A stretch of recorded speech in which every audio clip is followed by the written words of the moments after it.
नमस्कार मेरे प्यारे साथियों, मैं डीपी आज एक नए वीडियो के साथ आप लोगों के सामने हूँ। और मेरा आज का जो वीडियो है कई खबरों पर आधारित है, लेकिन सबसे इम्पोर्टेंट जो खबर आ रही है वो आ रही है गाजा से, इजराइल से। खबर ये है कि यूएन का ये कहना है कि वहाँ पर 14,000 बच्चे अगले 48 आवर में मौत के मुंह में पहुंच जाएंगे। 2 साल से कम उम्र के बच्चे हैं ये। अगर इजराइल ने बॉर्डर नहीं खोला तो दरअसल इजराइल ने गाजा के बॉर्डर को ब्लॉकेड लगा दिया है, ब्लॉक कर दिया है। और ब्लॉक इतना तगड़ा लगा दिया है कि वहाँ दवा, खाना पीना, पानी और भी जो आवश्यक सामान है, इसेंशियल गुड्स, इनकी कमी पड़ गई है। सारे अस्पताल लगभग डिस्ट्रॉयड हैं इजराइल के, गाजा के।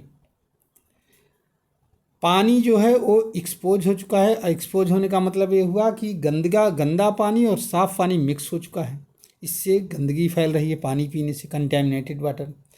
93% बच्चे जो है फेमाइन लेवल के हंगर पर पहुंच चुके हैं, मतलब भुखमरी की कगार पर।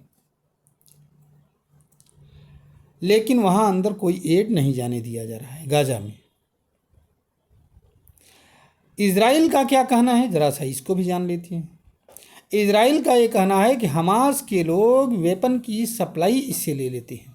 पीछे कई बार केसेस हुए हैं ऐसे कि उस एड के साथ सप्लाई वेपन गया है, इसमें कोई दो राय नहीं। सामग्रियाँ गई हैं, हमास के लोगों के लिए गई हैं कुछ चीज़। इजराइल का कहना है हमास को कमज़ोर करने का यही तरीका है। इजराइल का कहना है एक सिक्योरिटी कंसर्न को लेकर के ब्लॉकेट लगाया गया है, क्योंकि इन्हीं के थ्रू जो है ये जो आपके क्या नाम है, ये जो हमास के आतंकवादी हैं, इन्हीं गाड़ियों में से बाहर निकल जाते हैं या बाहर से अंदर आ जाते हैं।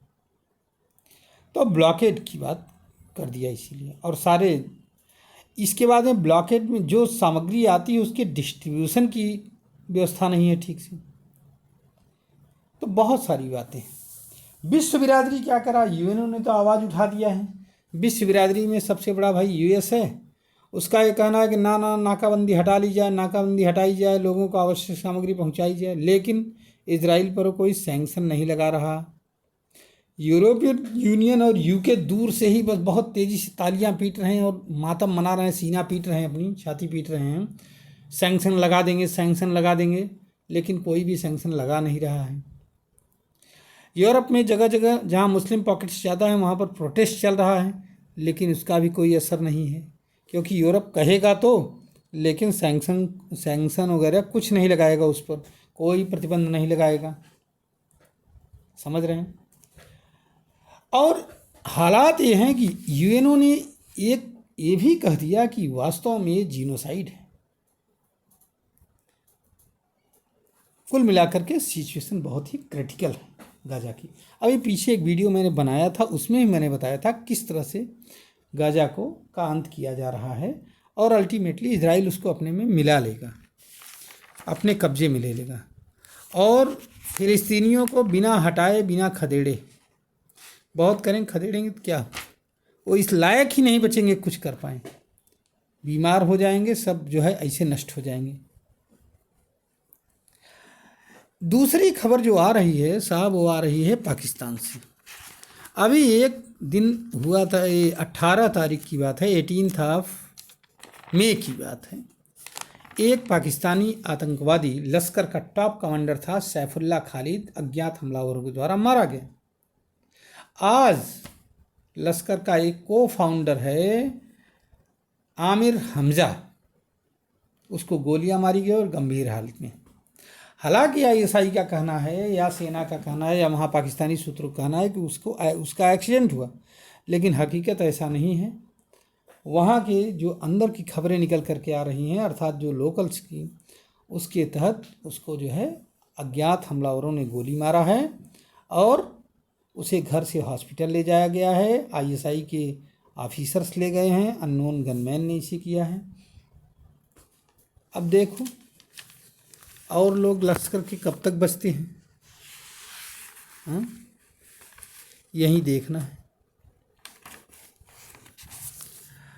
एक खबर आ रही है बांग्लादेश से, जो कि बहुत ही खतरनाक टाइप की है, कि बांग्लादेश जिस भी विश्व बिरादरी के लीडर से मिलने जा रहा है वो मिल ही नहीं रहा। इसका ताज़ा उदाहरण है फ्रांस। फ्रांस के राष्ट्रपति जो इमैनुअल मैक्रों हैं, उन्होंने बांग्लादेश के यूनुस जी से मिलने से इनकार कर दिया।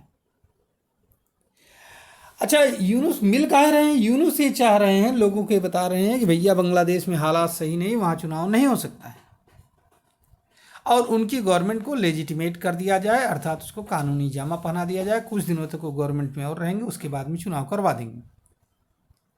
सेना का कहना है, हाँ क्या नाम है उनका, वकारुज्जमा, जनरल वकारुज्जमा, इनका ये कहना है सेनाध्यक्ष का कि जल्द से जल्द चुनाव करवाइए और आप हटिए, क्योंकि आप चुने हुए हैं नहीं, बांग्लादेश का नुकसान हो रहा है। इससे बांग्लादेश में एक फुल फ्लेज सरकार बनवाइए।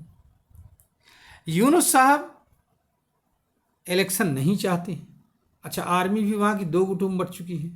कहाँ की? बांग्लादेश की। एक गुट वो है जो प्रो पाकिस्तानी है, प्रो इस्लामिस्ट है, दूसरी है यूनुस समर्थक और दूसरी है जो प्रो इंडियन है, पुरानी सरकार है, सरकार के समर्थक है, आवामी लीग के। अब वहाँ पर हो ही रहा है कि या तो यूनुस हटा देंगे वकारुज्जमा को, जो कि संभव नहीं दिखाई पड़ रहा है। दूसरा रास्ता ये है कि वकारुज्जमा जो है यूनुस को हटा दें। दबाव बहुत तेज, कब तक हैं यूनुस यहीं देखना है। वहाँ सेना का शासन लगेगा, फिर चुनाव होगा। चलिए फिलहाल जो भी हो, लेकिन जनता के हित में होना चाहिए, क्योंकि जनता परेशान है। इधर से इंडिया ने एड रोक दिया है, सामानों की आवाजाही रोक दिया है, इसलिए भी परेशान है। एक खबर और है पाकिस्तान से। आपने अभी तक किसी अपने हारे हुए सेना के जनरल को प्रमोशन पाते हुए देखा है? नहीं। लेकिन क्या नाम है, आसिफ मुनीर जी हम कहेंगे, मुनीर जी को इस समय जो है एक पद 5 स्टार रैंक दे दिया गया है, प्रमोशन दे दिया गया है, फील्ड मार्शल। ये है कमाल पाकिस्तान का। चलिए, मैं अपने समाचार को यहीं पर बंद कर रहा हूँ। आप लोग इनको एंजॉय करिए। अगर आपको अच्छा लगे तो आप हमारे चैनल को लाइक करिए, वीडियो को लाइक करिए, चैनल को सब्सक्राइब करिए और शेयर करिए वीडियो को। धन्यवाद, नमस्कार, जय हिंद, जय भारत, वंदे मातरम।